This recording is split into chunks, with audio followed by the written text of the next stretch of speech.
Push start type of band's cool, but the tent plans. I'm back on my bender rolls for the kicks. They quick to give them 2 cents. Put my circle tight like we glued hands. Like I don't believe in new friends. Trail light, I know the ice thin. I drop the song, get a few wins. I crave the comfort in my own skin. Really, I just wanna feel the world spin. If I check, watch me double that. I get it lit, I watch it. Hey, what's up, everybody? How's it going? This your boy Frankie with We Are the Brand podcast, presented to you by Fabre Media, straight out of Chicago. And in the studio today, we have a real special guest.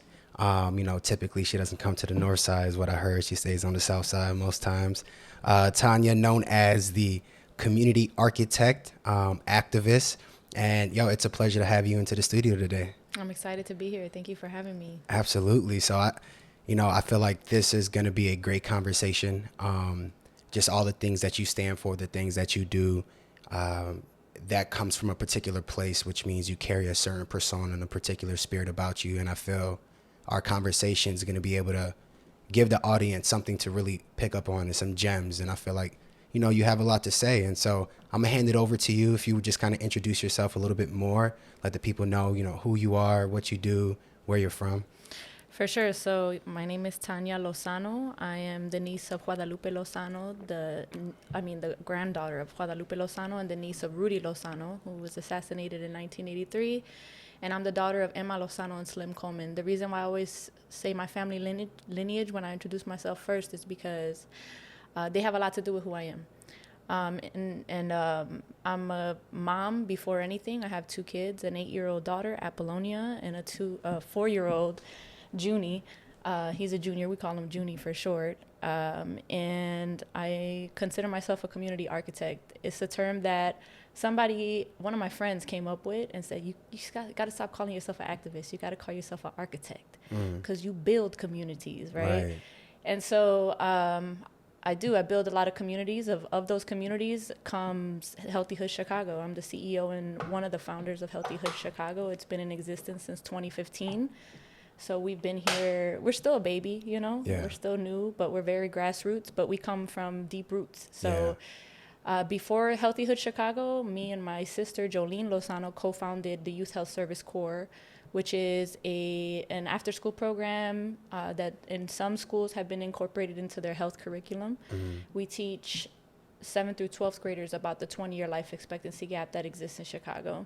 A lot of people don't know that this life expectancy gap exists. It exists between communities of color and affluent white communities. It's the largest life expectancy gap in all of the nation.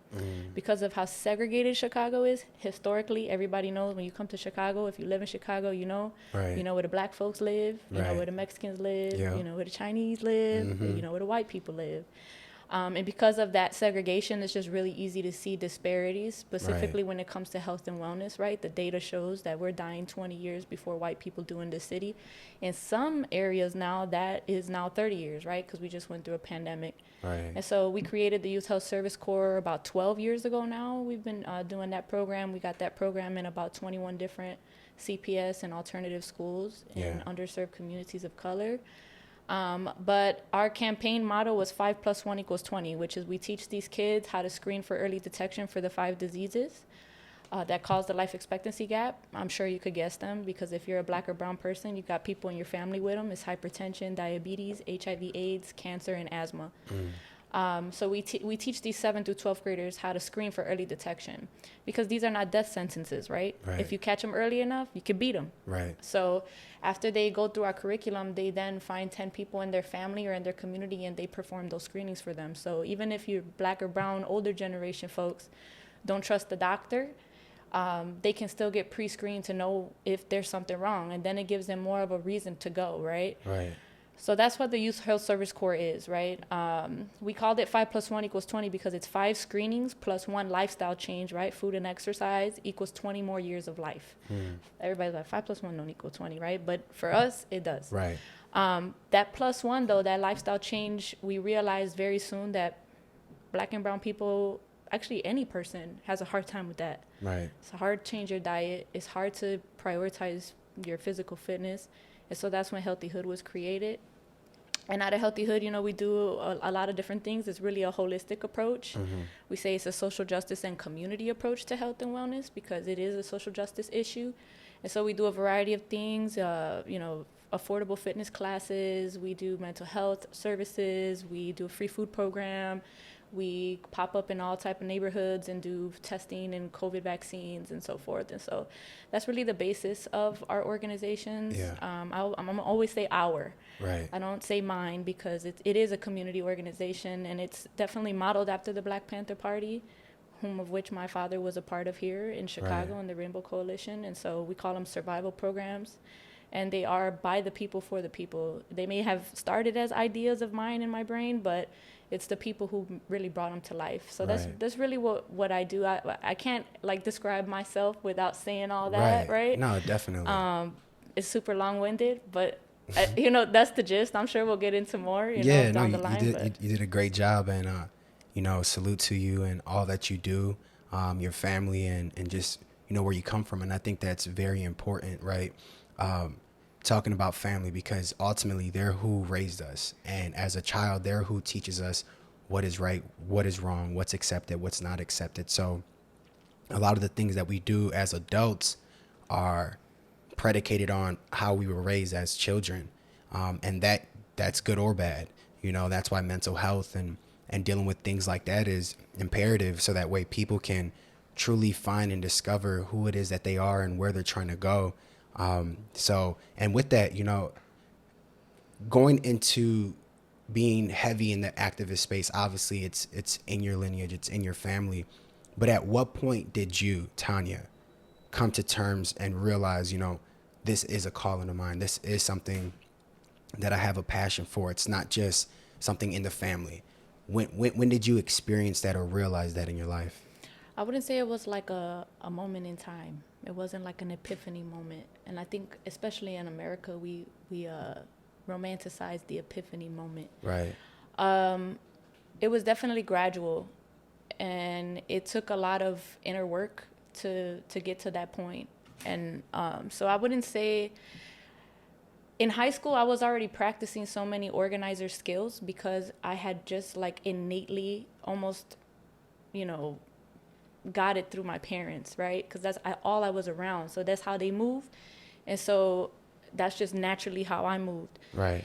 But even then, like in high school, I organized a couple of walkouts, and did some protests while I was in school and so forth. And I was organizing, but it wasn't the same as really knowing your purpose and how to do it, right? And so I would say it really wasn't until college. Really not until until I decided that I didn't want to go to college anymore. That's when I realized it. My father is a Harvard graduate. He went to Garrett Seminary, so he has his master's in divinity, and he's a very educated man, right? Yeah. And since I was little, he always told me and my sister, like, go to college. You need to get educated. Education is important, blah, blah, blah, right? But for me, I was an athlete, so like it was important.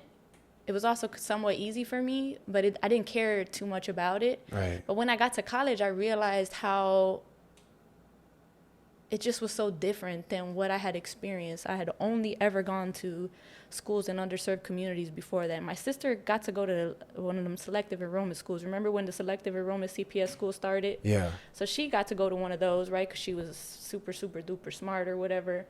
But I just kind of hopped around. I went to an alternative school. I went to a CPS school. I went to a Catholic school my freshman year. And the quality of education was so ridiculously different than when I went to college. And in all aspects. Like, it was just like for the first time, I myself felt the disparities. Right? Like, even though I grew up in the hood, that was our norm. Like, that everybody understood that as our reality, right? So it never felt like anything was really that wrong, It was just, but then when I went and I got that experience, I was just like, man, this is crazy. Right. These white people over here living large. Yeah. I mean, like, not only are they super rich, but then they have access to all these resources, right? And so when I decided, number one, I was miserable because I just didn't like my experience. Like I said, I had only ever been around only people of color, like, my whole life. And then you go to college and you're like, oh. Right, it's a new experience. There's only 4% of us here out of the 100% of white people who go, you know what I mean? Right. Like, it was so different, and I just was so miserable. So I decided that I didn't want to go there anymore. And when I came back, I was like, there was certain things that I had learned in college that I'm like, oh, we could figure out how to do this our way. Right. And then that's really when I was like, this is my passion. Like, I want to be able to create systems that look like us, that were created by us, instead of fighting and struggling and you know, clawing our way to get to what they've created, right? Which is this university experience. And then after that, you get to break into their corporate world and all of that. Like, I didn't want to do that. I wanted to create something different, but I knew I could use certain things that I had already learned. So it was in college, I would say, when I felt the disparities for myself. And then I would go home every weekend, because I went to North Central College in Naperville, Illinois. Right. My sister went there. No way. Yeah.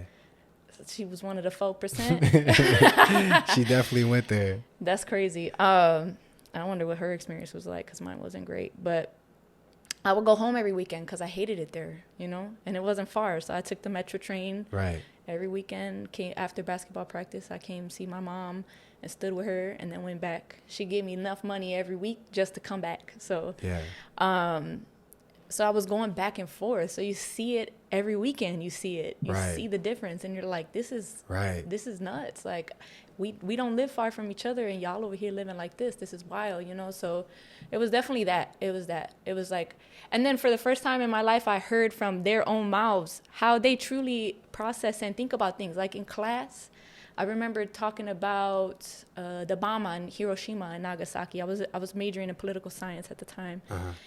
And how they justify it in their brains, even the younger generation, after we've seen all of the repercussions and how it's messed with those people generations and generations, because we decided to drop those bombs on them. Right. And they still justify it. They still find ways to justify it. You know, and I just remember thinking, like, I had so much faith in humanity, and then going there being like, wow, there's so much wrong with us, you know, like, so, we got to figure it out. Where do you think the disconnect is between different communities? It has a lot to do with we don't talk to each other. Right. A lot of those white people over there, we was the first people of color they ever met in their lives. Right. You know, and it's not an excuse, but you don't see it. You didn't go into our neighborhoods to see the difference. Like, I'm coming to yours just to get an education. You know what I mean? Like, and also, like, it's a communication thing, bro. It's a communication thing. 'Cause at this point, what we realize now with this whistleblower, this Facebook whistleblower, is that they're getting only what they want to get. Right. Even on social media, the information you're receiving is catered to you. Right. So we can't even blame them now that all this information is accessible, right? And you can see it, and and the data is there, and how these life expectancy gaps exist, and how these educational disparities exist, and all of that. It don't matter, because they're not seeing that. Right. They're seeing what they want to see. You know, they're seeing whatever continues to make money for the system. So, and it helps. It helps them for us to be polarized. It makes them more money. So, I mean, that's really what it is. Right. It's capitalism. Right. And program minds, right? At the end of the day, life is all about what you agree upon, right? Perspectives are mainly how a person projects life to be based on their experiences and the things that they believe to be true. You know, you could look at religion, for example. At the end of the day, you know, each religious sector truly believes what it is they believe, so much so that they lived a life that's based on that. It's parallel. And so in these communities, and just for myself, you know, one of the things just naturally, I wasn't by default put into a position to thrive, right? I grew up poor, you know, secondhand clothes, right? Going to the food pantry and waiting in line with everybody else to get food. Those were normalities to me, right? And at the same time, those normalities that were presented to me by the lifestyle I was born in created a mindset that I led with. And that is how I projected the world to be.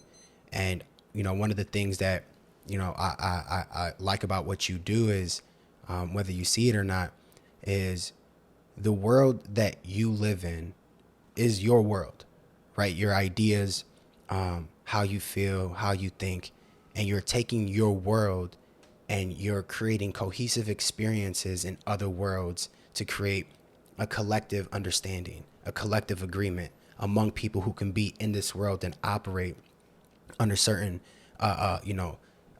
characteristics and attributes and principles, right? For the desire to have a successful outcome for a particular group of people, and, when it comes to those things, for me, even personally, I've gotten to a particular point because I had to experience all of that, even in business, right?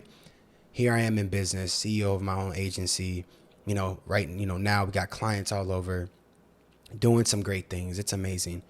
But in the origin story of it, I remember feeling like, okay, here I am. I have to look a particular way. I have to sound a particular way, right? I couldn't just be me and still be CEO. There comes a particular stigma that comes with that title. There comes a particular way of having to look when you're among different people. And in those categories growing up, all you seen was white men. And so here I am, scared to look like something and be like something. Now I just throw this on. I walk into a meeting with top CEO of agencies all over, presidents, and that was something that I didn't do because I was unsure that I was adequate. I knew what I had. That's why I was coming, but I didn't know if they would accept me just off of first, how they see me at first, because it's natural for a human being to make a judgment off of first impression. It's natural for a human being to judge a book by its cover before they actually read it, right? Because that's what, us in our minds, where it's like our radar. We're trying to figure out how and who and when to operate and act in particular ways. And, me personally, I believe that has a lot to do with the disparity we also see in these communities, right? Because it's a paradigm, and we need a paradigm shift. And that comes with, like, you mentioned, getting that particular knowledge, right? Because my separation between being the person I am now and the owner of an agency and how I look and how I dress now, the separation of understanding came when I recognized that, yeah, I'm sitting in front of the, big shot, whatever, but he's a man just like me. And if God let him go, he's going to drop into a million pieces just like me. He eats like me, thinks like me, in terms of here on this earth. What was my separation? And it was the understanding of, one, I am able, I am good enough, I am adequate, I do have everything that I need. Recognizing and realizing that all the resources and everything that I need is already within inside of me. And everything I'm looking for is not external, but internal. And it was in those moments where I recognized, all right, like, this is deeper than that. This really isn't about the tie, the dress up, you know what I'm saying, the suit jacket, looking like this, acting like this, laughing at some jokes that weren't funny, you know what I mean? Like, just all those different things, but saying, let me present myself. Let me present how I think and who I am. And if that ain't good enough, then this ain't for me, and obviously there comes a sense of, being humble along the way and operating in humility and gratitude. Those are important because you can lose sight of what's important if you don't have that, especially gratitude. But in terms of, the community, what are some things that you feel are holding, our communities back, mentally?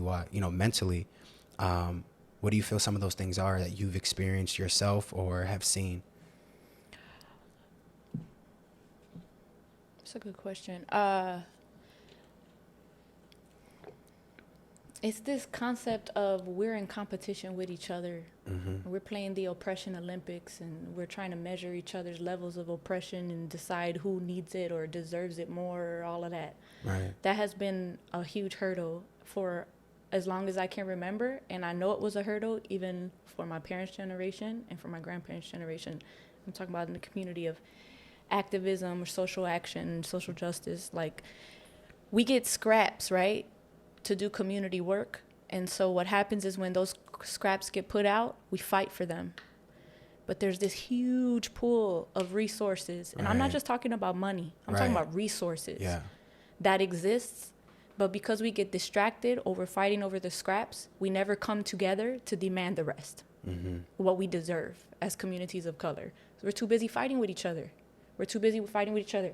There's also something really deep in us, and it comes with the mental states that we've developed over the course of just surviving through systemic oppression and structural inequality, right? Is that we are harboring a lot of unprocessed trauma. Right. And so what happens is when you harbor unprocessed, and I say this because I'm a church person, right? My parents are both pastors. I didn't mention that. I'm a PK.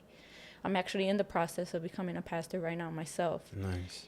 And if you ever watch those exorcism movies, right?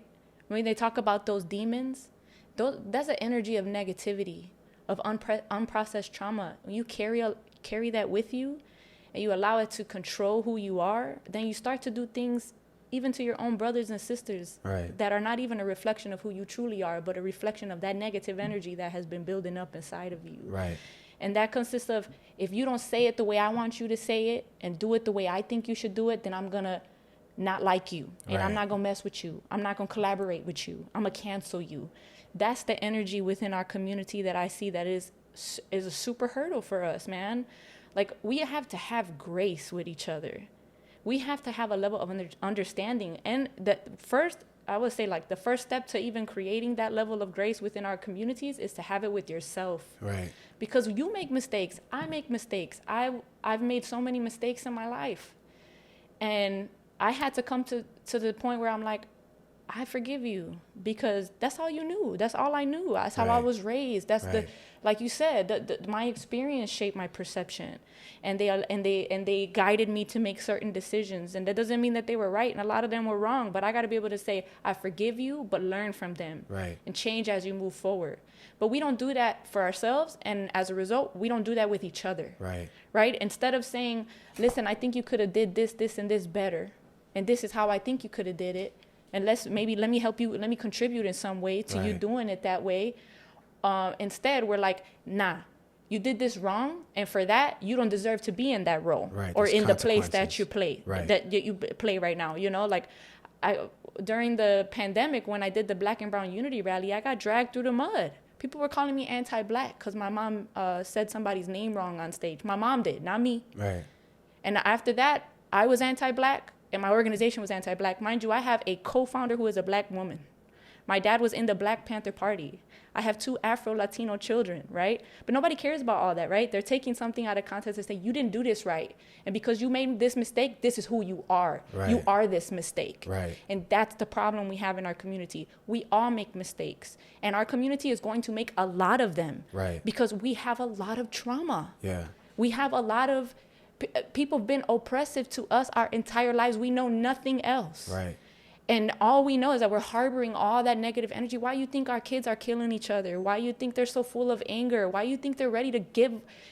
Pulling the trigger is from both sides. If you're on this side of the gun or you're on the other side, both of those can end your life. You go to jail for life, you come out, you're in the system. Our kids go in and out after that. The other kid gets shot, ruins his physical abilities, or maybe shoots him dead. They're willing to put their lives on the line like that because they don't have anything left, you know? But we don't have no grace with them even, especially with the older generation. I can't tell you how many times they talk about gang members as if they're just bad people. Or not even people, just badness in our community. But those are our kids, our uncles. Some of them are even our fathers, grandfathers. You know what I mean? Like, but we don't have no grace with each other. And I know it's because we don't have grace with ourselves. 100%. No, definitely. And one of the things that I like to say is we can only meet each other at the depths in which we've met ourselves. And that trauma that we're dealing with and we've been dealing with for decades, it's scary to actually have to go inside and deal with those things because it requires accountability. It requires you taking account for all the things that you know you need to do. It requires challenge. It requires change. It requires you to be uncomfortable. And it might require you to, like you said, operate in grace for somebody who doesn't deserve it, but that's what grace is. Because they ain't there yet. Right. And obviously that ties into, like, you know, dealing with like mental health, right? Being able to have those conversations with yourself are vital to your growth. And we're distracted as a people. And, even as a generation with just everything that's so accessible to us, that we don't take the time to deal with what we need to deal with behind closed doors. And so here we are lacking on doing those things that we need to deal with behind closed doors. And now we're in the public. And so what's going to be coming out of us is everything that's been influencing us. And it's all the distractions, especially social media and the things that you see on social media, right? All these things are programming us to think a particular way, to act a certain way, to respond a certain way, right? And so our outcome at the end of the day of where we are in our life is an example of what we've been influenced by. And so for me, I think the question is, what are we being influenced by to position us to where we're at? And what do we need to do in order to get to the next place that's out of that oppression, that's out of that state of mind? Because I believe, oppression is it's a mindset. At the end of the day, if I am, you could have two people who go through the exact same thing and the outcomes be different because of how they responded to it. And that response 10 times out of 10 is because they are pulling from a particular place within inside themselves that they're operating on, right? Or they have certain people in their lives that are giving them, some wisdom and some knowledge and some direction and some leadership, which is obviously something that lacks in many places. And so here we are trying to find ourselves. And a lot of times we get caught up, like I had mentioned, in this world, this world that's being created not by us, but for us, rather than recognizing your own world and the things you need to do to add to that, and the things you need to do to be able to get to the next level, and the things you need to do not just for yourself, but for your children and your children's children. And I think that's another thing that we don't recognize is everything that we're currently doing now is going to have an effect on generations to come. But we're so self-centered and self-minded that we don't recognize that. We just think that this is the moment, this is what it is, and it is what it is.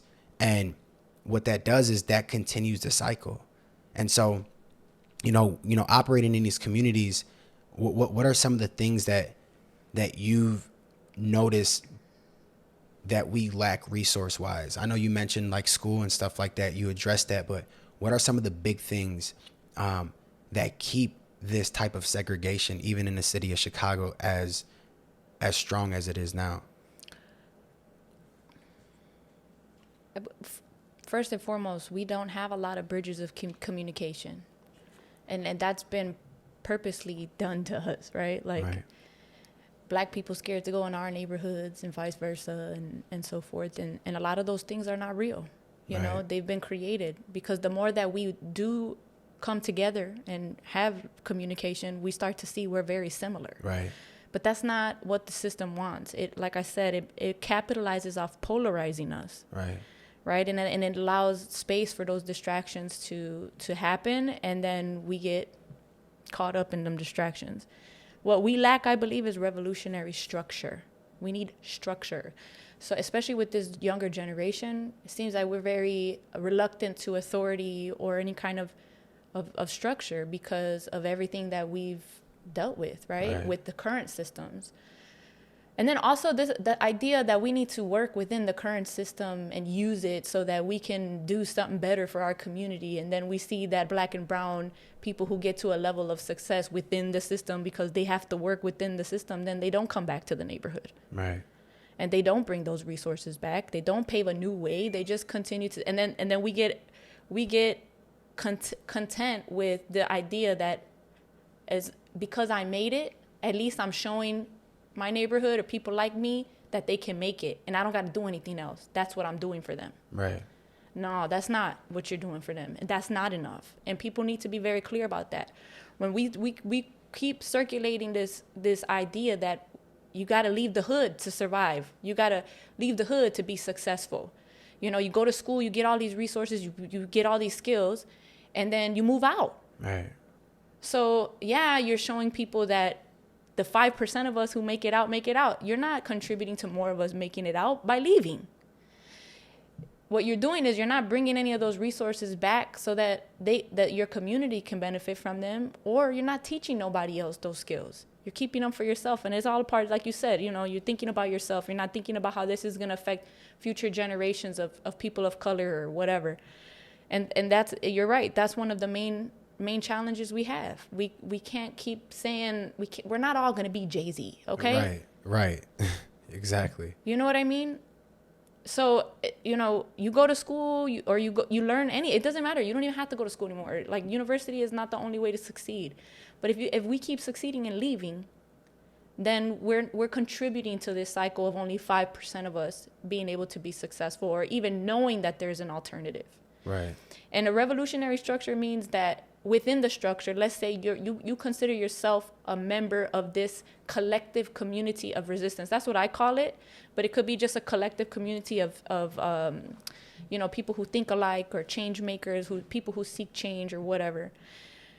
But when you honor that role in the collective community, then you know that you have a responsibility to that for however long you're a part of it. And for me, it should be forever, because we come from people of color. We are people of color, and white people definitely see us as people of color, not like them. Right. So we do have a responsibility, but we don't have a structure. And even like now with the nonprofit sector, the community organization world and all of that, we keep talking about how there's so many more people that have been awakened over the last year who've even started their own organizations, beautiful missions.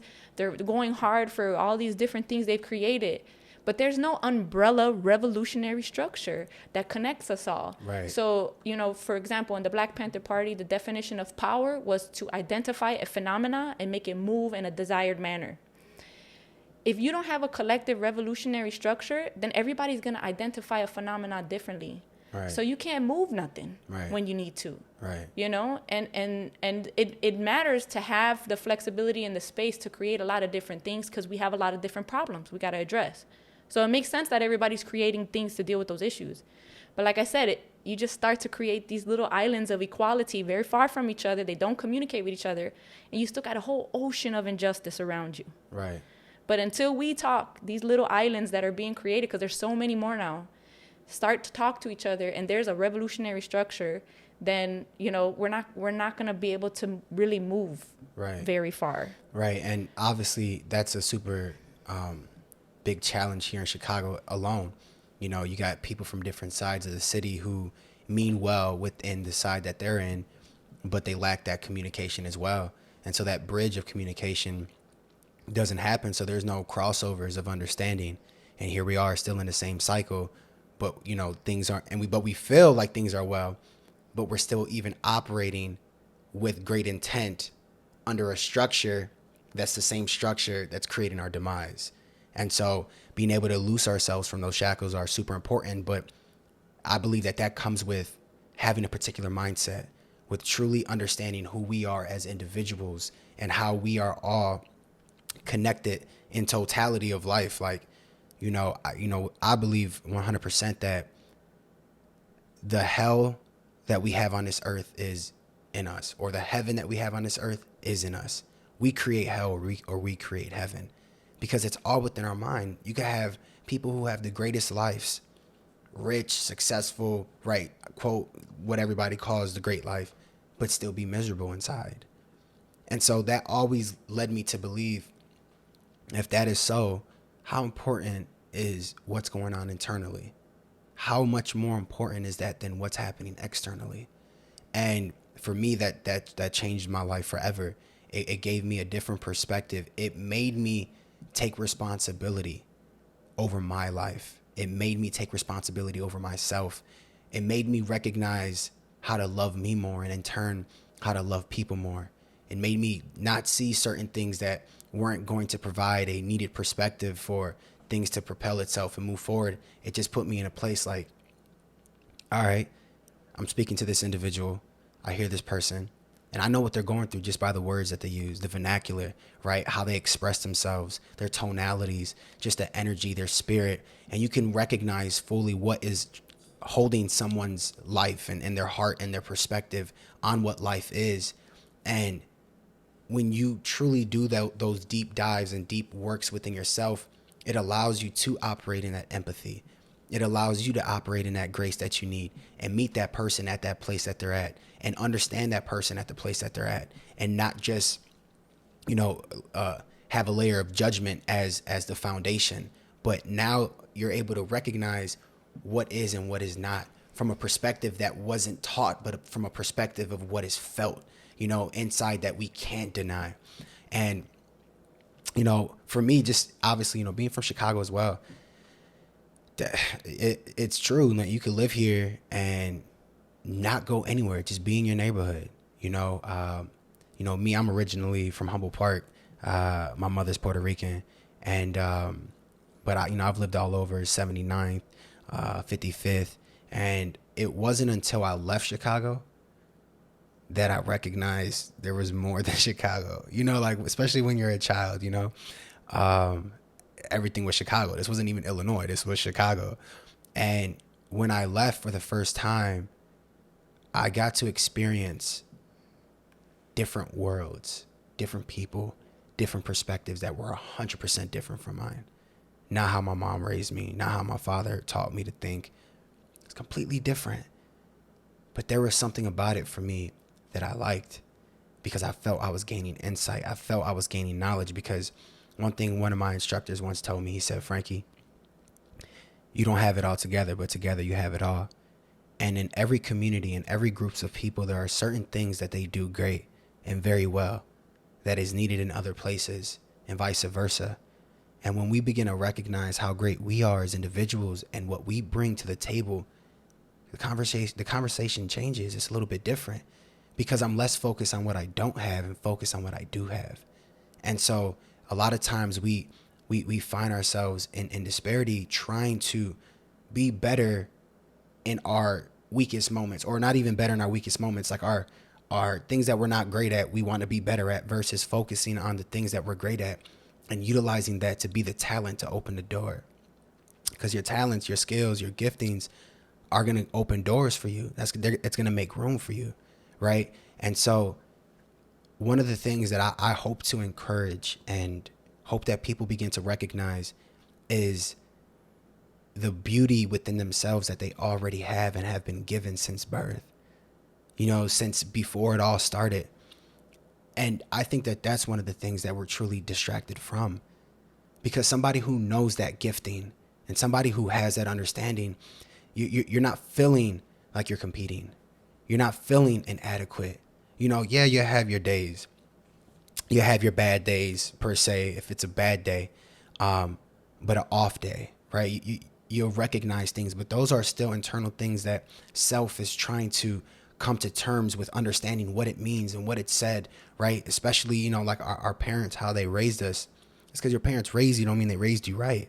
And so here we are dealing with things from our past and child trauma and things that we've seen and heard, right?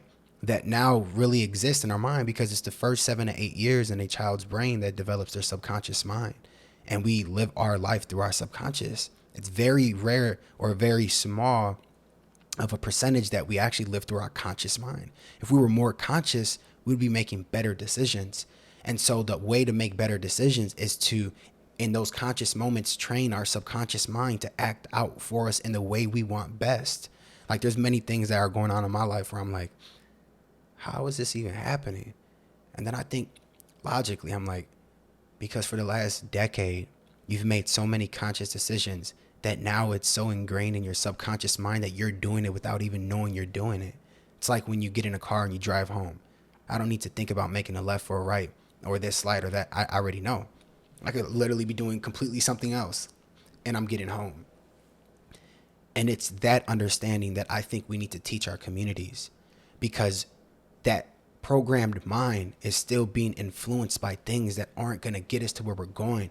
Because it's like every moment we're trying to make conscious decisions and we're loud and we're proud, conscious decision, but yet we've not trained our subconscious mind to get us out of those places, those trenches. And we're steady being influenced by things that aren't going to do that for us.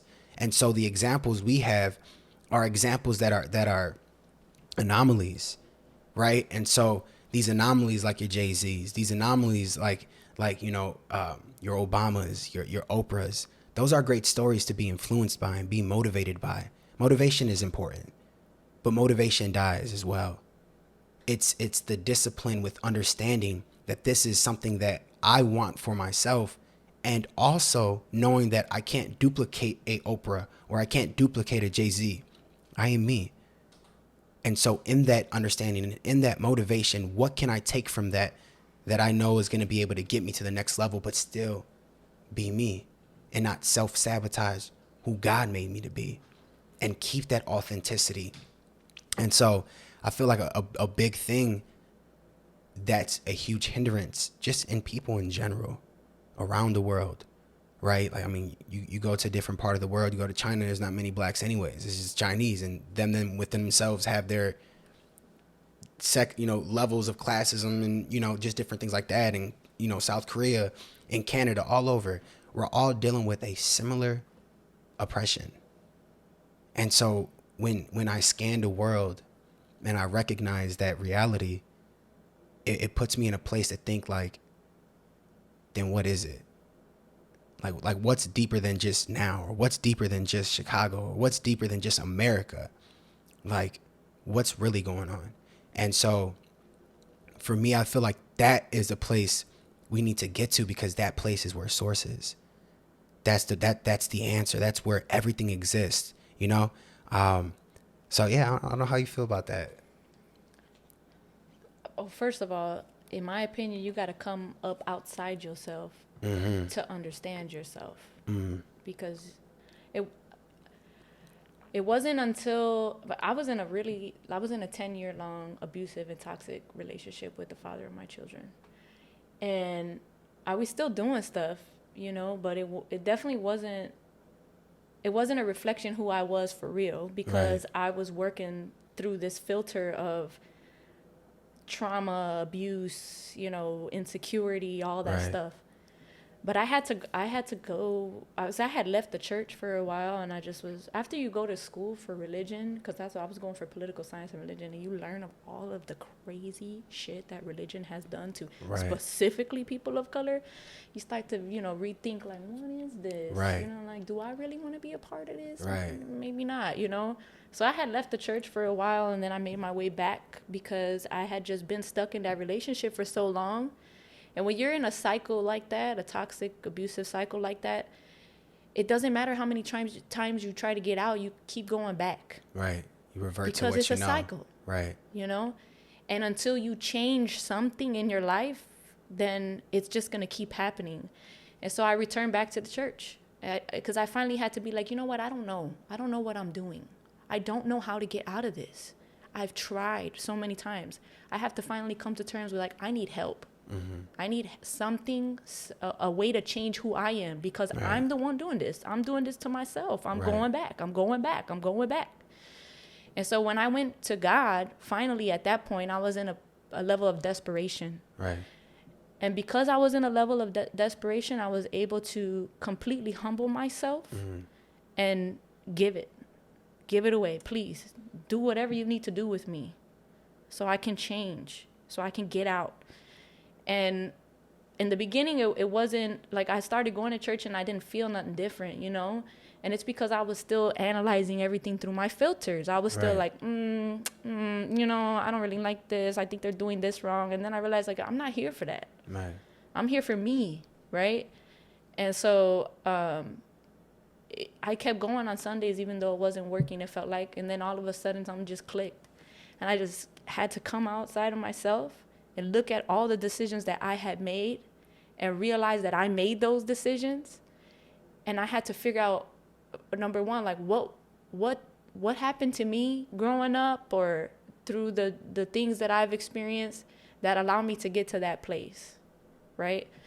And then I started to realize, like, I got a lot of work to do, but now I at least have God. Right. So I don't feel like I'm by myself anymore. And I got out of that relationship, and then I blossomed, man. Like, little by little, the more I put my energy into what God was calling me to do, the more I was able to let go of that relationship. I can tell you right now, like, I don't think about that relationship at all anymore. Right. This is 2 years off of it, right? I don't think about that relationship at all anymore. At one point, that relationship could control my whole life. Right. It could ruin my day with a word. It could anything, you know what I mean? Like, it controlled me. Right. But it was not until I came out of myself and looked at it, right. And just was like, nah, this is on you. Right. And you got the power to do this, and now you got the power of God with you, and you can get out. And so you know, and it what it was too wasn't just God. It was that I had surrounded myself with other people in that church, in church in general. And maybe we don't like the concept of, you know, this structure of religion and all of that, but church for people of color specifically is a place where people come together to worship and praise. It's a positive energy. It's a positive experience. And surrounding myself with those people first, and then little by little finding new people and talking with them and seeing how they live their lives and how they look at certain situations and how they deal with certain situations. I got to learn and pick up those things. So then I wasn't just looking at it through my filters anymore. I had examples and alternatives now because I have other relationships. And so, you know, I don't always talk about, you know, my relationship with the father of my kids, but it's important because especially as women of color, it's a normal thing for us.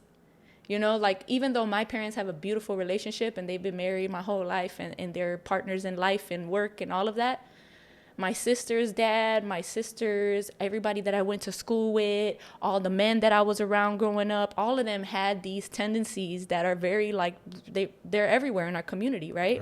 Which is that, you know, you got to know where somebody's at when you're dating them, and you got to be communicating all the time. And it's like all these different things that were shaping what I thought a relationship was. But until I branched out and started talking to people, I realized all that. That's how I perceive it, because that's all I've ever known. Right. But there's other ways. Mm-hmm. And that's why you said when you started traveling, you started to see, oh, it's not just Chicago. It's not just my family. It's not just what I've seen. There's so many other things out there.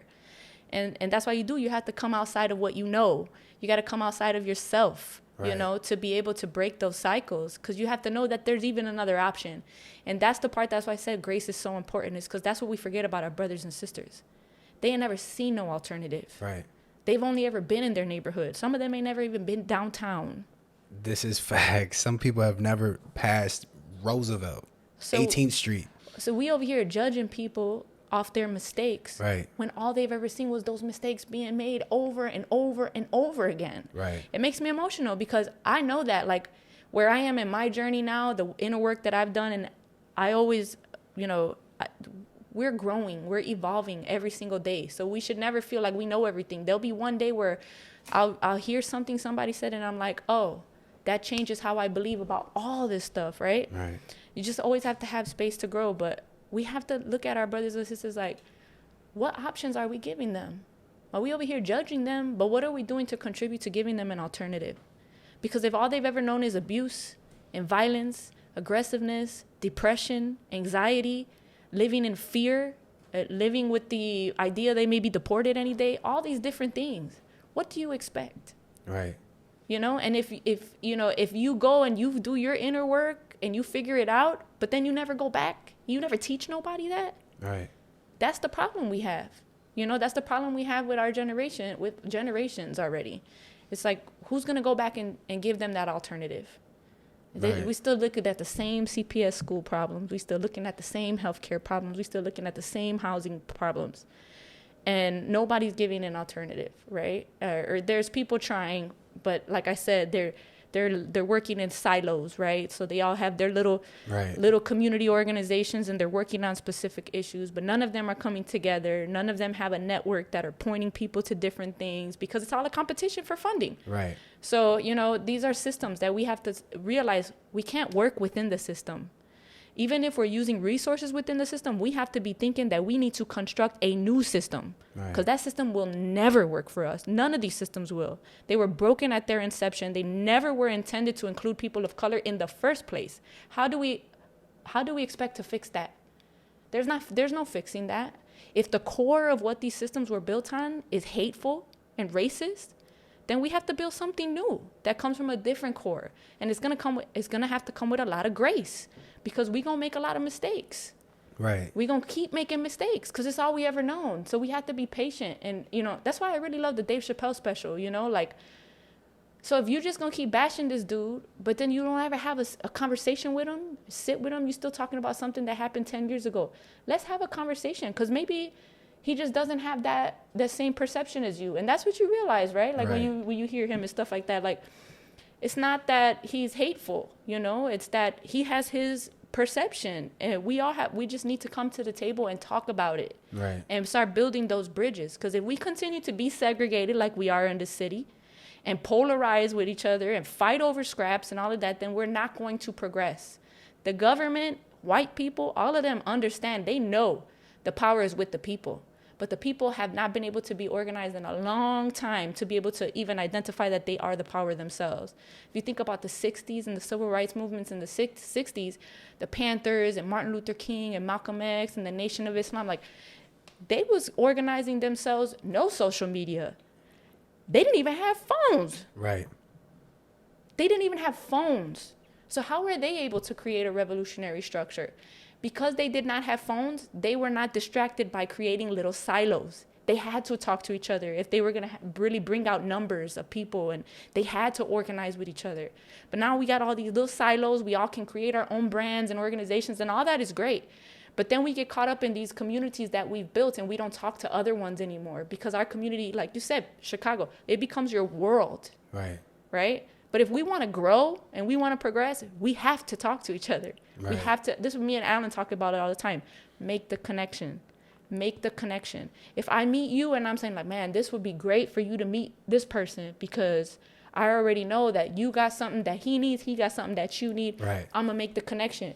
And that was my role. Right. I don't gotta be, let me get my credit. I don't gotta be in the middle of y'all stuff. I don't gotta do none of that. I made the connection. And if we keep doing that, then we start to build a network, a real network, not a social media, you know what I mean? Not a Facebook? No. Not where they can then control it, because it's real Right. people, real bodies. Right. And you can't control that. Yeah, the biggest distance between two people is communication. And that's something that, man, the lack of communication is tied to fear. The lack of communication is tied to, I want to just say fear, whether it's the fear of being judged, whether it's the fear of being misunderstood, whether it's the fear of what you have to say being taken from you, whether it's the fear of being silenced, right? I feel like that's probably one of the biggest reasons why we don't communicate, is because of fear. And nothing in fear is made to thrive. Like what they say is, fear is false evidence appearing real. It's also an assumption. And we create these stories in our head and in our minds, so much so that we believe that they are real and they become a part of our consciousness. And our reality is a result of our consciousness. And so, I 100% agree with you. Establishing a sense of communication among communities will help us realize how similar we are to one another, how precious we should be and think of one another. The ability to understand these things and help somebody out when help is needed, and uplift somebody when whether it's just a word of encouragement. Just all these things are important and necessary. And everybody gets to this point where they're like, oh, well, I ain't gonna do it for them if there's nothing attached to it. How many times, even for myself, I recognize at the end of the day, like, what value can you bring somebody? That's what you're here for. You're here to bring value to this world that you live in, not just to live in this world. And so recognizing your role, especially in different places, it could be difficult sometimes, because like I had mentioned, because of fear, we're afraid to communicate these things. We're afraid to communicate our insecurities and certain things like that, and deal with those things, especially men. We're not taught to speak up. We're not taught to show our emotions. We're not taught to, have that normal human experience of having these things in our life. We're taught to man up. We're taught to do this and do that and don't deal with what's really happening. And so what happens is the household gets the same treatment, and people get loved wrong, and people have a misunderstanding and a misinterpretation of what love is. And then that goes into the relationships, and then that goes into the business, and then that goes into the brand, and that goes into every single thing in our life, because that's how we are operating, and that's what it's rooted from. The love we experience is the love we're going to give. And so, for anybody in a tough situation, I think one of the most important things is just recognizing what love is to you, recognizing how you love to be loved and why, right? For me, I love, the study of the brain, neuroscience, and psychology, and just all those different things, because I've always been obsessed with not what somebody did, but why they did it. Because that's the answer. What you did happened, but why'd you do it? What's really going on? What's really happening, right? That is the answer. Like, if I do something to you and say something to you, and then you respond in a particular way, is what matters what I said or what triggered you? Because I could say the same thing to somebody else and it doesn't affect them. And so understanding those triggers and understanding those deep-rooted situations that we have and acknowledging it is how I feel we're going to propel as humans, just in general. And so, I got a question for you in terms of just all of this. What are, in your pursuit of what you're doing, right? Your goals and putting on events and just being active, proactive with intentionality. What are some of the challenges within yourself, or what are some of the challenges you face on a day-to-day basis or on a consistent basis that you feel you have to go through while you're still growing and building this and putting a footprint on this world that you want to leave before you go? Like every other person in any kind of leadership role, anxiety is a thing. Like I had to, hit my joint a couple of times even walking up here, because I had to tell myself, stop rushing, chill out, right? Because I was a little bit late and it makes me super anxious, right? And then on a regular basis, I'm just always rushing. I feel like I'm always rushing, so that's a challenge for me. Like the issue of time, like we ain't got enough time. I got to get this done. I got to do it right now. If I don't put this out when I put it out, it's gonna all of that stuff. Like, it's really more about the intention behind what you're putting than the time, know? And if that's something I had to remind myself. So I have like little things that I've, come, like mechanisms that I use, right? Like I'm a proud cannabis consumer. I make sure that I say that out loud as much as possible because it's my medicine. And I believe God is in it because it grows from the ground. Mm-hmm. But also like just like meditating and reminding myself why I'm doing stuff sometimes helps me do that. Like, if I'm on my way to something and I'm rushing and I feel like my heart is beating, like I don't want to do it no more because I don't like the way I feel or whatever, I had to tell myself, like, why are you doing this though? And why is it important? Like, I'm going to Cuba next month for 2 whole weeks. So it's my first time there. It's really my first time flying internationally in my whole life, and I'm so nervous about it. And every time I get that way, I start to get anxiety. And I had to tell myself, but why are you doing this? Because the purpose is what will propel you forward, right. Not the motivation. Because like you said, motivation fades, man. I can't explain, as long as I've been in this work, which is basically since I was born. Right. I've seen highs and lows in the movement for social justice. When I say the movement for social justice, I mean all these issues that we all address. I do healthcare. There's people who do, the justice system. There's people who do education, all that. But under the umbrella of social justice, I've seen highs and lows, peaks and falls. George Floyd, peak. Everybody was out on the street. Everybody cared. Everybody was there. Now the shit is going back to normal. Things are opening up again. Guess what? It's falling again. You can see it declining. We're not in the streets no more, and it is hard to even organize people to come out to stuff with real bodies now. Right. Unless it's a party. Right. Right.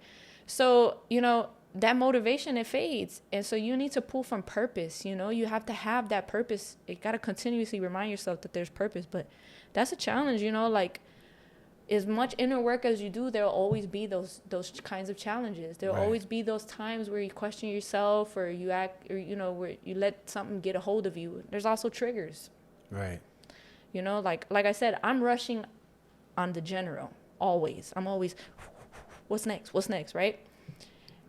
On top of that, if there's a trigger, then that gets escalated, right? It gets magnified, So then even in those circumstances, you got to be able to be like, why is this a trigger? And what do I do to help fix this? Because I don't want it to be a trigger for my whole life. And this is what I've been talking to people, like, healing is a process, right? but you ain't supposed to stay in that. Right. There has to be something that propels you forward, that moves you forward out of the trauma, Right. out of that. And if you don't know what that is, then you're going to stay in that healing process forever. Right. What that means is you haven't let go of that trauma. Right. You're still healing from it. You're still, and that's fine, you know, but until you have something that will propel you forward, you'll stay there. Right. And I think especially now with mental health being such a thing right now, because when we were growing up, right, it was not a thing. Definitely wasn't a topic. If I look back on my time in college, I was clearly depressed. Right. Clearly depressed and miserable. And but that wasn't a thing. My mom was like, drink some coffee here, you know, Right. like get your life together. You're in college. Like none of us got to do that, you know. So now we're in a situation where everybody talks about mental health and everybody has anxiety. Everybody has depression. Everybody can't go to sleep. All my nieces and nephews on melatonin. Like, you know, it's become almost like a trend here, you know, yeah. and we have to ask ourselves, like, why is this trending? Is it really because of us, or is it because something that we're being fed? Or is it because we don't have the proper tools to get ourselves up out of that shit? Right. And it's true, because we start to become content. Like, I'm in my healing journey. Right. And this is where I am. Right. And this is what's cool. I'm going to drink my green juice and burn my sage. And like, yeah, that's great. But we have to get up out of that process at some point. And if you don't know what's going to propel you forward, then that's why you're still in it. So finding your purpose has to be completely in alignment with the healing process. Otherwise, the healing process is going to last forever. Right. And that's a challenge, because we go with the trends. This is what TikTok is so big, and Instagram and all that, right? Right. Because that's what our worlds have become. Right. So, you know, I literally had this conversation yesterday, like, man, you're not just supposed to stay in that, you know? Like, if I think about healing, you're always healing. There's always stuff happening to you. But if you're just like, I'm still broken from this, I'm still broken from this, I'm still healing from this, I'm still healing from this, and you keep carrying that, then you're not really reaching You've not healing. let it go. You're not let it go. You're not. You're holding on. It's almost like it's become comfortable to be hurt.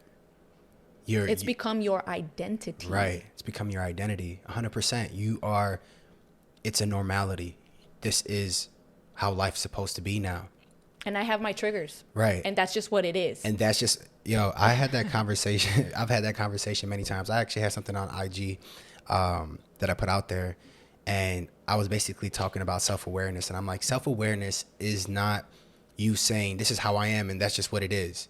No, that's a lie. And that's you not taking accountability. That's you not saying, okay, this is who I am, but there are things I need to change. This is who I am, but this isn't getting me the outcome I want.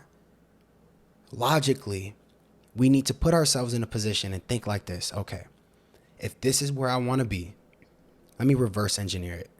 All right, boom, boom, boom, boom, going back. Now I can see steps. And does how I operate align with those steps moving forward? And it's not saying it's going to be a perfect journey forward, but at least I have a way to navigate and something to use as a metric to determine my growth. Because as you mentioned, we are always healing, absolutely.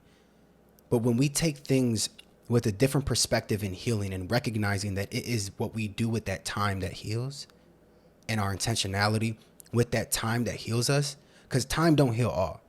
Time might hide some stuff, put some stuff in the closet. It can make it worse, right, too. Right, and you'll know when something is happening because you're responding a particular way that the outcome looks like this. Clearly, you're not healed.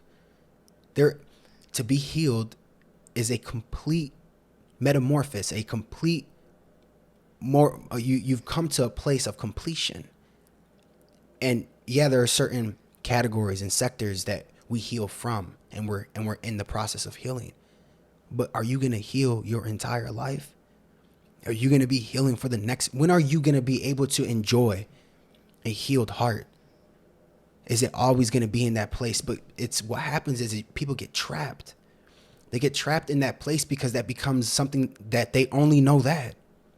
And so now they attract those similar people. Or when the right thing comes around, they don't know how to handle that. And so they self-sabotage that situation. And now then that's dismissed. And it becomes a cycle, a continuous cycle, especially in relationships. Man, that's like a huge issue in all communities, but especially our communities. Who you hang around and who you spend your time with will ultimately define and sculpt who you become. Because as human beings, one of two things happen. One, we're either influencing, or two, we're being influenced. And you can't avoid either. It will happen. And so it's like when you squeeze an orange juice comes out, right? What is inside when pressure is being applied will come out. What you're constantly filling yourself up with, especially, and I'm saying that in terms of people, is the people you're around are going to be constantly putting words in your head by default, not even intentionally, because that's how they think. And so you got people who say, man, this is just how it always is. That's how it's always going to be then. Listen to what you say. Your words are powerful. Your words are magic, and you're either practicing white magic or black magic. That's why when you spell, it's a spell. In the beginning was the word. It has always been. Your word is everything. And so acknowledging the words that we use, especially when it comes to how we speak about ourselves and the collective we're around, is so important. And that's why, like, on my mirrors here, I put words of affirmation on all my things, or things that I want to remember, to constantly remind myself, because I am my biggest prophet.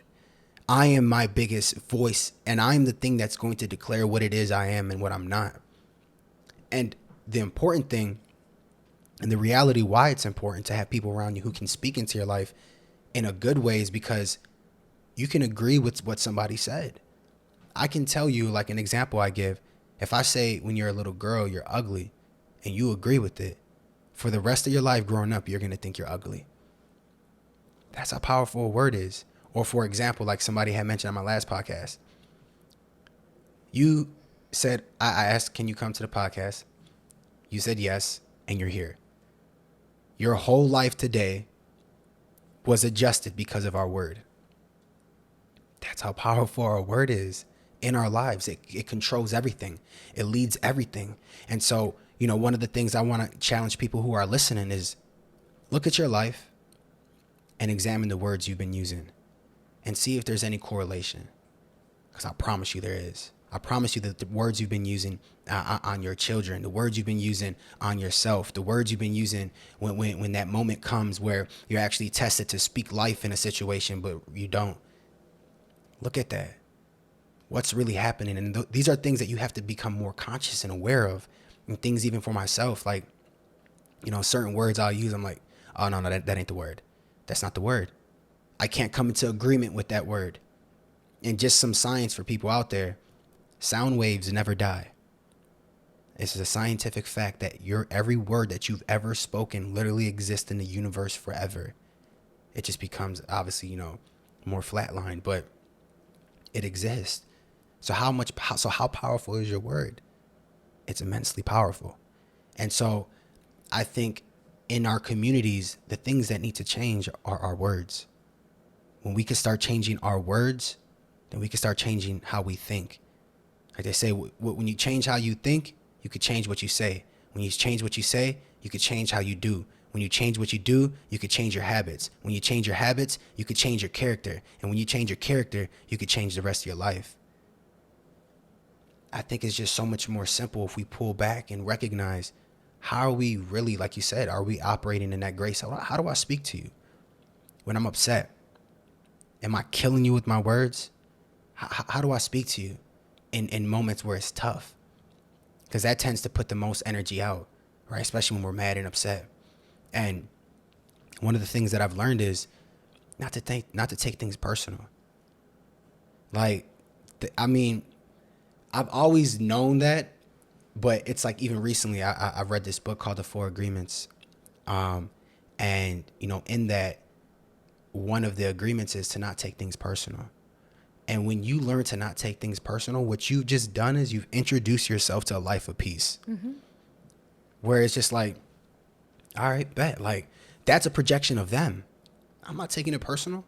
That has literally nothing to do with me. That's you. So I can't come into agreement with you and then alter my peace and alter my joy. I'm going to keep that freedom. And by all means, no doubt, that's how you feel. Has no effect on me. And that's a choice that has to be made. And I feel like these principles, if they're being taught in communities that need it most, it's our communities. And if we come in there with that type of mentality, I feel like that's what's gonna change. Like when I was younger, for like 3 years, 4 years, I used to actually travel around the country and go into inner city communities. I mean, projects, the hood of the hoods. I mean, like even cops are like, why are you here? Like, this is crazy. And one of the things that we would do when we go into these project homes or different hoods is we would establish order. We would put on an event. And at that event, we would have, we would teach people life skills, give them food, give them a good message, just creating some type of camaraderie among their own community that they never see. And what that taught me is it's possible. It's possible. But it's going to require how we utilize our words among one another. What am I proclaiming over you? What am I saying that you are? Because there's a high probability you're not strong enough to disagree. And so you get offended because you agreed. And that offense leads to everything else in our life. And so what's one of the things for you that's a pillar in your life that you hold to that keeps you going?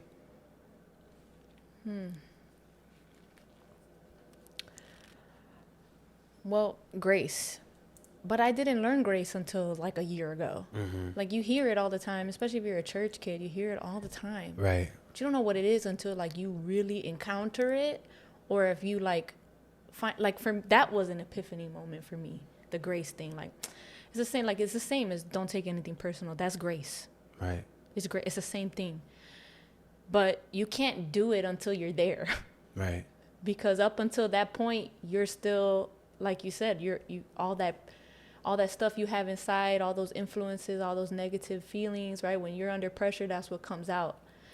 But when you have grace, there is no pressure, right? Because you can, like you said, you can agree or disagree. I'm not even gonna go there with you, because now I understand. Just like I was in a position like this not too long ago, and I can have empathy and understanding that you may be in a situation in your life right now where you're under a lot of pressure, and I just hit you over the edge there. Right. And it's not even about me. At all. It's not about me.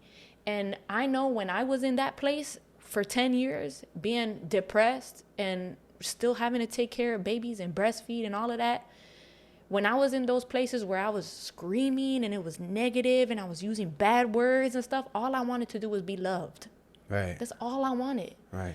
So that's what I do with like love and grace. With love and grace, you don't really need much else, because it's going to be able to propel you into purpose. That's where it comes from. It comes from the idea that, number one, everybody's going through something. You don't know what it is, and how they behave is a reflection of them. Right?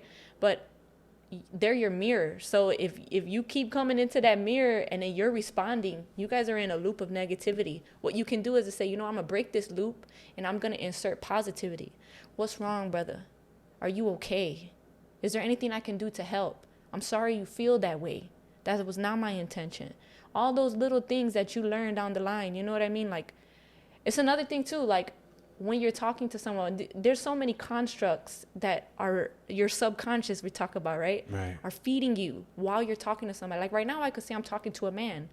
But what I've been learning to do is, no, I'm talking to a person. Right. And the same thing with men.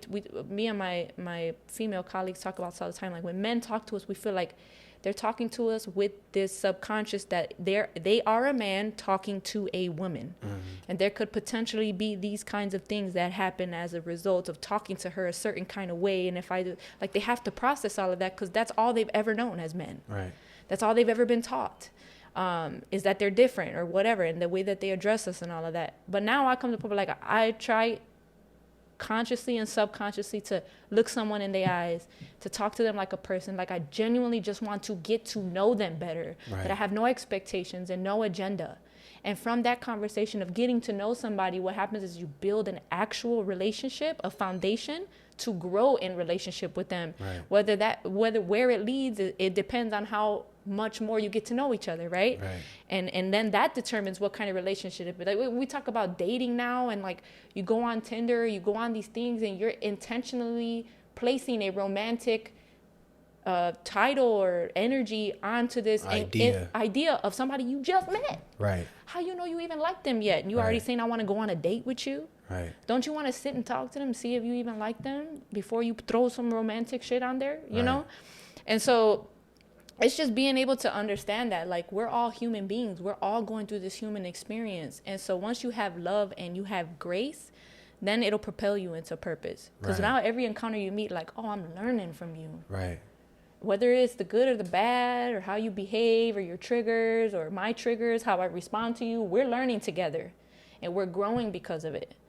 But, like, you know, recently there was a trigger, right? Like, when you're in a 10-year-long relationship, there's a lot of triggers. And like I said, I don't want to be stuck in the healing process. So I like to say, like, this is a trigger. I've identified it as a trigger. Now, what do I do to change that so it doesn't continue to trigger me no more? Because I don't want to live like this. And, you know, recently it was because I didn't feel heard. And I could feel myself coming out of my character. Like, it was boiling me, you know? Like, I'm like, what? Like, this is not okay. I don't like the way you're talking to me, like, blah, blah, blah, whatever. And then I was like, you know what? Let me just go and process this. Let me cry it out, understand this about myself, and then go back with a different energy. Like, actually, I'm a little hurt right now because of whatever's going on inside, and I really just need to be loved on. People will respond completely different after that. Right. But if you're defensive, then, you know, you're just contributing to that loop of negativity. So, I mean, again, like, love and grace is where it's at, man. And for me, God is love. I don't think of God as a man, a woman, anything. Love is the energy of what I believe God is. Right. And so that's what I try to address everything with, you know, everything with that energy. Like, I just want love that's the loop I want to be in, you know. I don't want to be in the negative stuff. Right. And you know, you touched on something that I think is important, is being honest with who you are communicating with in terms of how you truly feel. That's something that, because of pride, we hide. Something we choose to not speak about. And so we're doing a disservice to ourselves, actually. As we're putting ourselves in a situation for somebody to respond off of the information you gave them when it was incorrect. So the outcome's going to be incorrect. And, you know, that's definitely something, if, you know, we're talking about relationships, just like in the communities, the biggest distance is communication. Just in a relationship, it's the same exact thing, is the need to communicate and then communicate effectively, right? I've always believed that if I want a particular outcome, there are particular ways to act to get that outcome. And there's certain people, if you're wise enough and observant enough and discern, and you have discernment, you know how to operate, what to say, how to say it, tonality, whether this is the right time, whether it's not the right time. All those things correlate in terms of the outcome you're going to get. And so being able to, one, operate in empathy, and two, openly communicate how you feel with one another with no sight of feeling judged. Feeling judged and inadequacy, and that's just putting the attention on yourself. It just becomes monotonous, and you're getting the outcome that you're creating through your choices. So then it's about you. It's not about the relationship. Right. 100%. All right. What are you saying? When you start operating in those things, it's about you, right? Right. It's about you now, but you are in a relationship. Right. It needs to be a mutual thing. 100%. It needs to be an exchange. Yes. So if you're just doing all that and you're not communicating what is going on within you or why you're upset or any of that, the other person is not really a part of it anymore. Right. You know? Exactly. No, then that's well said. Is what you've done is you've removed that connection piece. That's actually very well said. Is now your lack of communication is dismissing somebody from being a part of what it takes for two or more to be a part of in order for something successful to come out of it.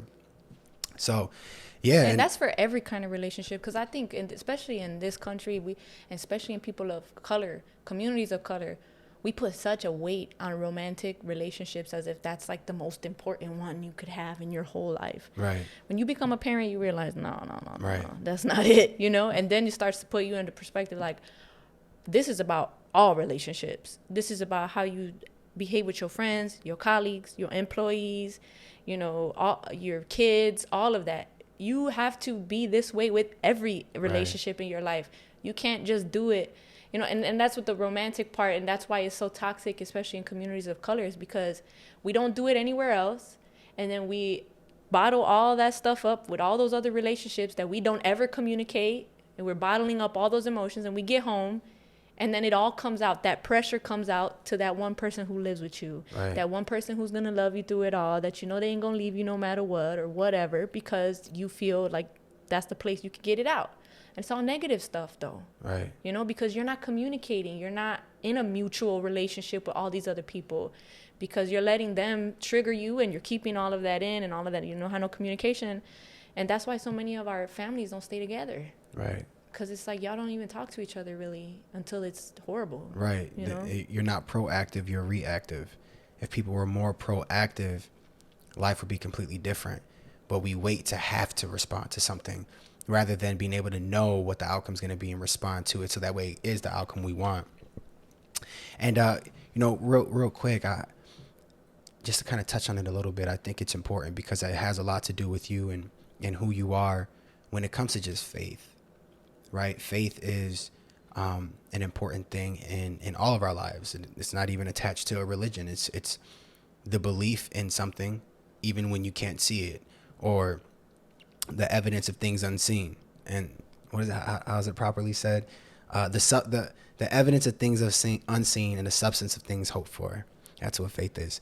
But how important is faith to you in this journey and in this life that you're living? What does that word mean to you? It's everything. It's like the core of who I am. Now, at least, you know, it's just so important.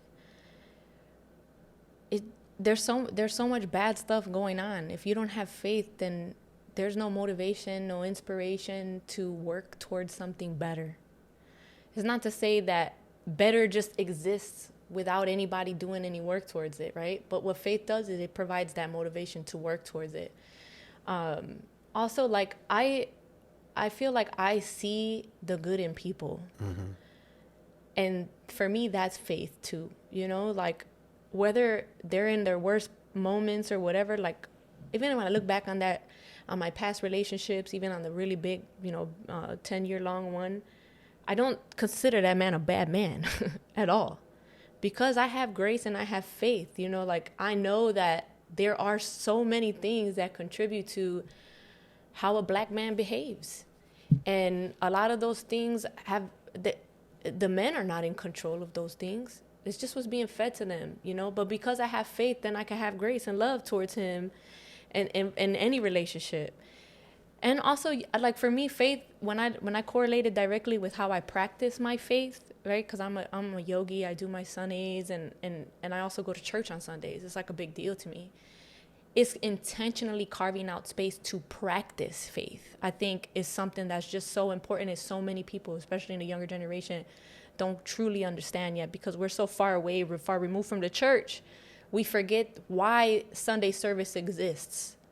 Not to say that has to be everybody's practice, because I practice in a lot of ways. I make sure I pray 5 times a day. I make sure I do my sun salutations in the morning, and then I go to church on Sunday. But everybody's practice can be different. But if you're carving out intentional time in your week to practice faith, practice it, then you're building that subconscious. Then that subconscious has that tone to it, has the love and grace to it. And so that's something that I wish more people knew. Like, it's one thing to say I have faith. And I have this, especially with men, I had this conversation. I practice faith. I pray here and there, and I believe in God. Well, that's not what I mean, though, Like, I'm asking you, like, do you practice it, though? How do you practice it? Is there a discipline to it in your life? Is there a level of commitment? Is it a weekly practice? Is it a daily practice? Like, it makes you think about it, like, what, faith is not just something you can attain. Right. Without doing the work, right? 100%. Faith without works is dead. It is. Right. And in a lot of ways, you know, in Right. a lot of ways, because you could say you have it, but then you're not practicing it. So what good is it? Right. You know? And just as simple as putting a day aside, an hour aside a week or something like that, like you said, you know, you start to build that subconscious in a positive way. And you also have a level of discipline.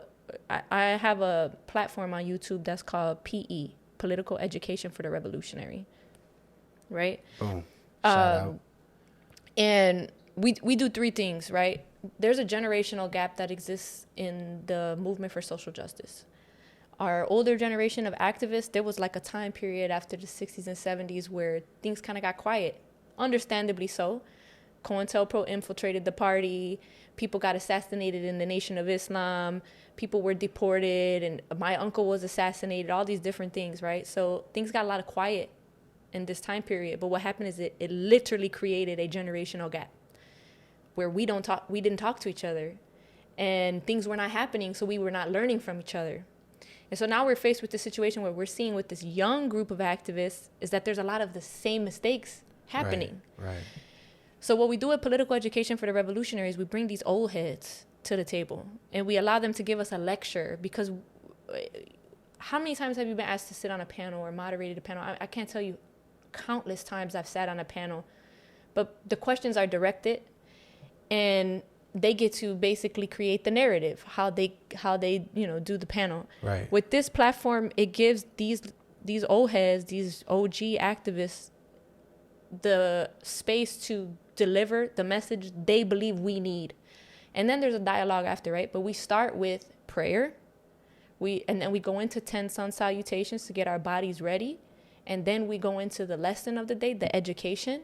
And then we have a dialogue, and we figure out how now can we implement what we've learned into our daily life. And so and I say that all that to say, it's all connected, like you have to understand that you have to put yourself in a place to receive, you have to get your body ready to receive and all of that. Otherwise, you're not really getting it. Right. You're not going to be able to implement it. You're not really going to be able to use it. You're not really going to be able to teach nobody else with it unless you're really in that place. Right. And like I said, that the Panthers did it. They had a national, almost international organization with no social media and all of that. So Right. It just takes talking to each other. We have to create those spaces to talk to each other, not on social media. I hate to say it. I hate to break it to this new generation of activists. It's got to be real bodies. We got to start coming together again, because that they cannot control, right? They can't shift the narrative which way the dialogue goes. We get to do that because we're in person. Right. And we get to control that. So I can't remember why I brought it up, but that's how we deal with all of that stuff, bringing all of the things together, making sure that we're always thinking holistically. And if we hear from people like that, gives you faith. It gives you more faith, because you're like, man, they did it. This is how they did it. They made the same mistakes. Right. So how do we learn from that? Right. Right. And also, like, it for me, when I hear these old guys talk, these old men and women talk about how they organized themselves back in the day, I just keep thinking, like, I have no excuse. Right. We got no excuse. If they figured it out, we can figure it out. We just keep making excuses for ourselves. And it's because we lack faith. Right. Because we're like, you know what? It's too much bad. Right. I mean, we could never do enough. There's too many issues to tackle. There's too many. They were not busy filling their brains up with that kind of attitude. Right. They were busy doing stuff. Right. They were busy saying, we see a better future. I made it to the mountaintop. Right. I can see it. Like, they were too busy seeing that and not getting distracted by the other stuff. And that's faith. That's right. What faith is. It's where their faith lied, For me, when I think about faith, I think about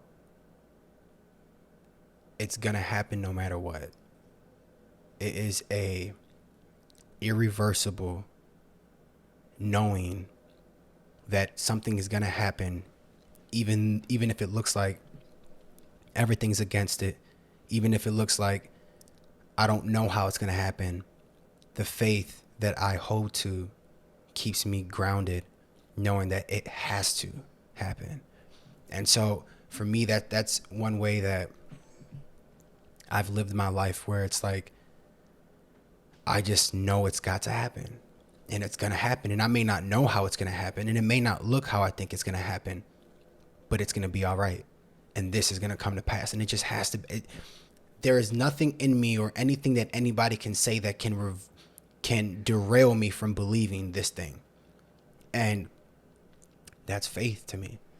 Faith is having, even if you don't understand, you just know. It's a knowing. It's an internal assurance that this is a thing and the outcome that I'm gonna get no matter what. It's like, think about it. We woke up today and you got up and you came here. You believed you were gonna come here. That's normal humans operating in faith. Something could have happened, but it didn't. You believed you would get here. That's that's in the most simplistic way that I can express what faith is. And if we think about it in terms of what we want to do with life the exact same way, I feel like everything would change. Like my life, I think that's one thing for me that has always propelled me forward, and is having faith, where I'm talking about like no doubts, no fears, like this is what's going to happen. And and even if it didn't happen how I thought it was going to happen, I didn't lose faith. I didn't get discouraged. I didn't quit. I didn't give up. I continued and I persevered. And it's that understanding of faith that allows me to be disciplined. It allows me to operate in particular ways because I know that this faith is going to get me through, you know? Amen. And so, like, even with that, you know, faith, as you mentioned, comes with action, you know, comes with doing things behind that faith. Discipline. The discipline, the practice of discipline. Talk about it. So that's why we do the Sundays. That's because we want people, like, for example, I do 10 Sundays a day. It may seem like a lot in the beginning, but after you do it for a long time, it's not that hard. Like you said, you keep reprogramming yourself. It's like natural after Right. a while. And so, and the more you practice it, that discipline allows for that practice, right? Right. Then it becomes easier. I could tell you, there's a passion project I'm working on. And the other day I was sitting down and my brain is always thinking about stuff. But I was thinking specifically about that passion project. And I had a vision. I wasn't asleep. I literally had a vision. This passion project is that we're going to start mushroom farming in our neighborhood, in a healthy hood. Not the psychedelics yet, but we're doing, you know, the healthy mushrooms, the ones that help cure hypertension, which a lot of people don't know, you know, the oyster mushroom does that. But in this vision, I literally saw my friends, I saw my friend Haley. She was holding a package that said the people's mushrooms on it. Like, you know, like you get them at the grocery store. She was at the grocery store and she was holding it. She took a picture and sent it to me, right? It's to say that we're going to grow mushrooms, then they're going to be in the grocery stores, and then people are going to be able to buy them. I never had visions like that before. So that was so specific. Right. You know what I mean? But it's because I know it's because I've been practicing faith. Right. So now when you think about manifestation and what that even is, right? It's faith. Right. But when you incorporate discipline into your faith, then things start to become a lot clearer. Right. When you think about the prophets of the Bible and how they were able to prophesize, right, or prophecy things that were going to happen because they were practicing their faith in a level of discipline. Eventually they started to see things clearer. Right. It's almost like your subconscious then learns the mechanisms. Well, you're attached to source, and you're not distracted because of that discipline. You've disciplined so much that what would technically be a distraction in your mind is no longer there, and you can hear clearer. You can see more clearer. Because like you were mentioning, I think it's important. Having that vision is a representation of that discipline that you're working in, because all the answers are always inside. All the resources and everything you need to be attached to source. We are all stardust. We are all of this universe. This same energy and spirit that lives in me has always lived here. It's been in the universe forever. Without it, your spirit is living now, will live after, and has lived before. because it's always been here. It's like a puzzle piece. If you think about the universe as a big puzzle, you're a piece of the puzzle, which means the universe can't exist without you because you are of it and it is of you. And when you clear yourself from distractions and you get into a discipline that allows you to look internally, what you're doing is you're literally looking at answers. You're looking at source. You're looking at what it is you need to know and see and how to operate. Like even just recently, I had a dream, and I think when I was younger, I had more dreams, and I feel like as children you do because you're less intoxicated with the world's perspective and things and programs. But your imagination isn't tainted yet. Right, your imagination isn't tainted or diluted. And you know, as of recently, I've really been in that space, especially with like doing all these podcasts and just really taking hold of what's inside, right? So that way these podcasts have the effect it's supposed to have to those who are consuming it. But I had a dream that was just so vivid. I mean, so vivid. I felt like it was all night. And I know every single piece of the dream. Wow.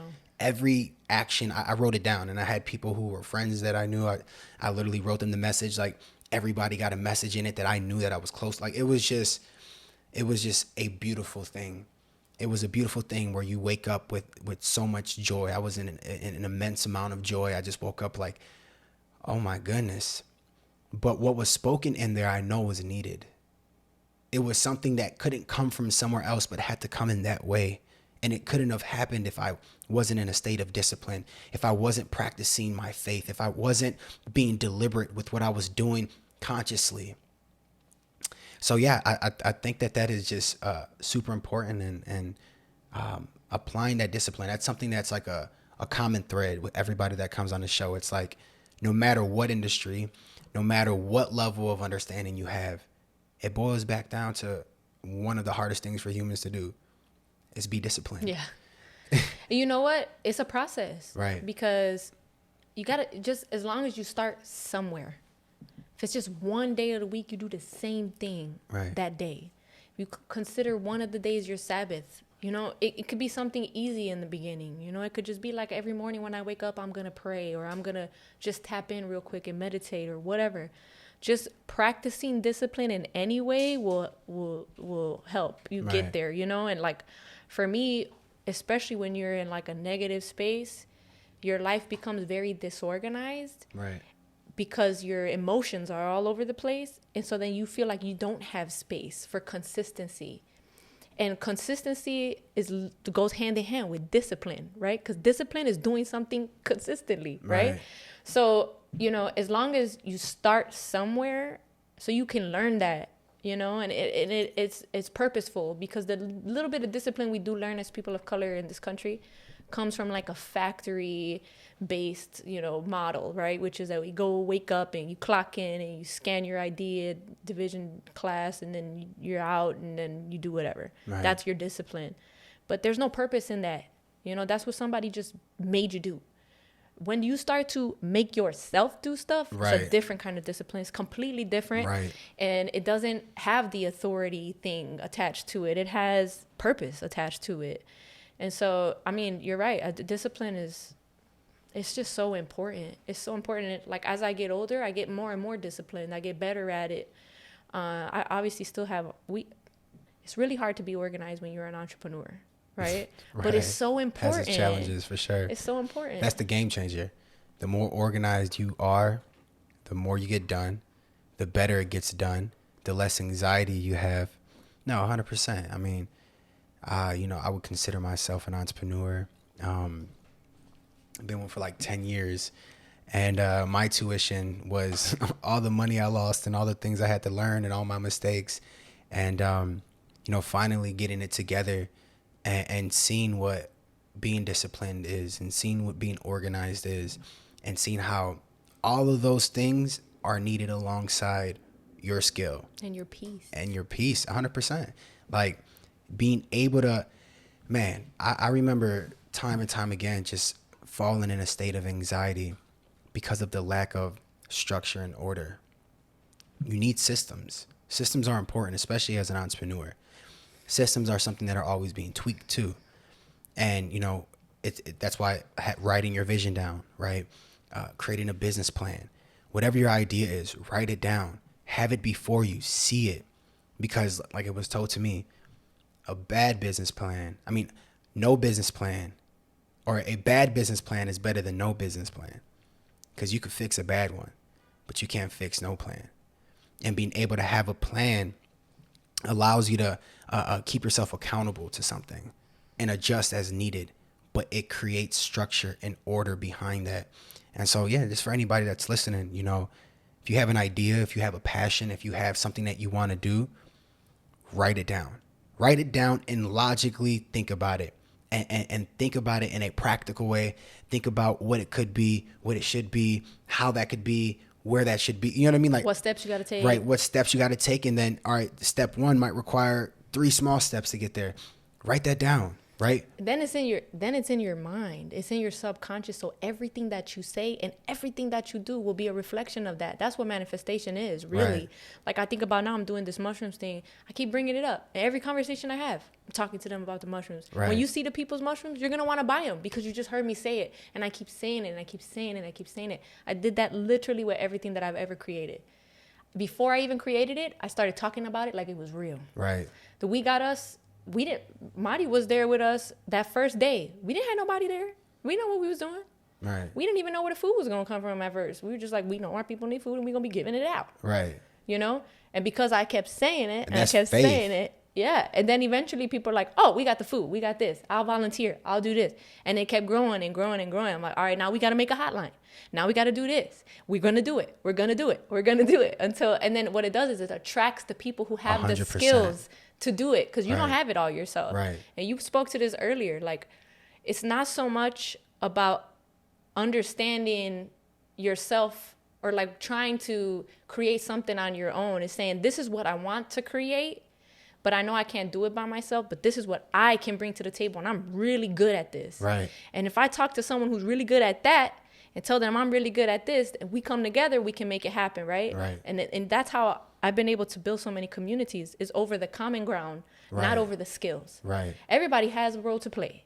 Everybody has a role to play. So if we all understand this is the common goal, then we know that this is what I can contribute. It's not, I'm going to fit into a box that is brand new to me.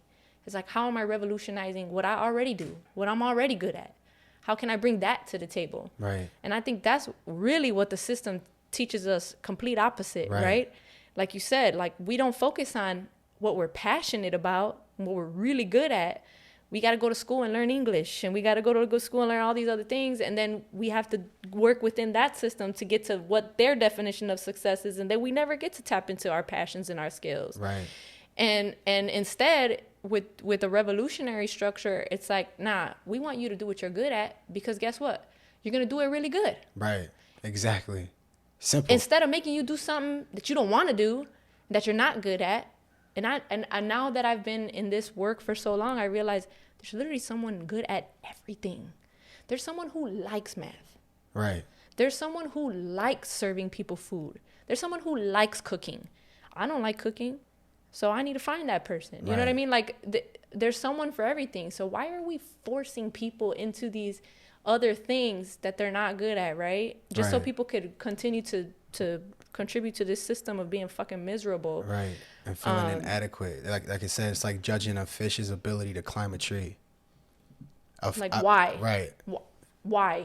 Why are you telling yeah. the fish to do that in the first place? Right. You know, why is it even trying to do that in the first place? Right. You done did something to the water, you know, like. Right. It's something. It's not natural. It's not. And we focus. And so the focus is not the fish focusing on the fact that it's a great swimmer. Now the focus is the fish focusing on the fact that it's a bad climber. And literally, it's a distraction. It's a distraction from your innate ability to be this thing and this person that you were created to be. Ultimately, being happy. Right. 100%. That's the goal. Yeah. You're not going to be happy if you're not doing what you literally placed on this earth to do. Right. And that part too, like figuring that part out is just coming up outside yourself and looking within. Right. You know, like it's both of those things. But it's not going to be an epiphany moment. And like every time somebody asks me like, what was that moment? And I'm like, Nope, not even going to contribute to that social construct because it's not an epiphany moment. You are constantly growing and learning about yourself. You are constantly shifting right, and changing what your goals are, and that's okay. right, You don't like same thing with community organizations. We see so often that they become so specific. This is what they do. This is the demographic of people they target. right, There is no flexibility or space for them to grow like that. right, If that's all you gonna do, and if somebody calls you and says, I'm really hungry, please, I need food, and you say, oh, we don't do that. Instead of figuring it out, who does do that then? right, How do I get this person? It's a hungry person on the phone, you know? And we have to know that as humans, things are going to change. We are constantly evolving. it's a constant metamorphosis. You got to shift. 100%. And that is the way of the world. That is the way of how we operate, who we are, is a constant, like even with what I'm doing now, this is a representation of my evolvement, you know, and me recognizing that and knowing it's that time and knowing I'm in that season, right? And being self-aware of that. And when you can understand that change is beautiful and necessary, things just fall into place so much better because you're not getting in your way. And yeah, I mean, I think Shifting is the name of the game. When they say there's bumps in the road, I don't really consider those bumps at all. They're like, go that way, Right, go that way. Because if you don't, you're going to hit this. You're going Right. to hit something hard. You're going to hit a block. You're going to hit. Just got to be able to move when it's, for me, the bumps are God. That's how I feel about it. When you shift, it's because God is redirecting you because you done fell off a little bit. So you got to redirect yourself. right, And if you, same thing with like, what's the yin and yang and The yin going, and the yang. going with the flow and all, there's something, that's why I said at its core, faith is beautiful. It's religion that has tainted it, right? right, But at its core is beautiful because it allows you to just go with the flow of life and allow for something greater to help direct you. You right. know what I mean? Yeah, duality is important, and recognizing that life's lessons, even if it does feel like a failure, it's not a loss. 1,000,000%. It's simply a lesson. For sure. But yeah, we've been at it for about hour and 45 minutes. Oh, wow. Just change the card. Yeah, we've been at it for about an hour and 47 minutes exactly. So I'm pretty sure we can go on for a little bit longer. But just to conclude the podcast, first and foremost, I appreciate you coming on the show, just giving your heart out, expressing what you do. I could tell, I can see it. You know, it's recognized when you speak, your tonality, the things that you spoke about in particular moments, where you could tell there was a particular passion and something within inside yourself that was like exuded.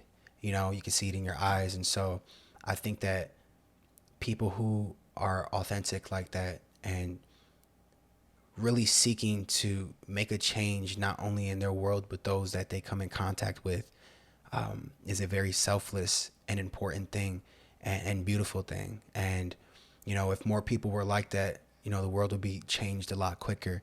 The reality is, it's going to take some time, it's going to take some lifetimes. And all we can do is just continue to pass the torch and put it in the hands of people who can continue that message.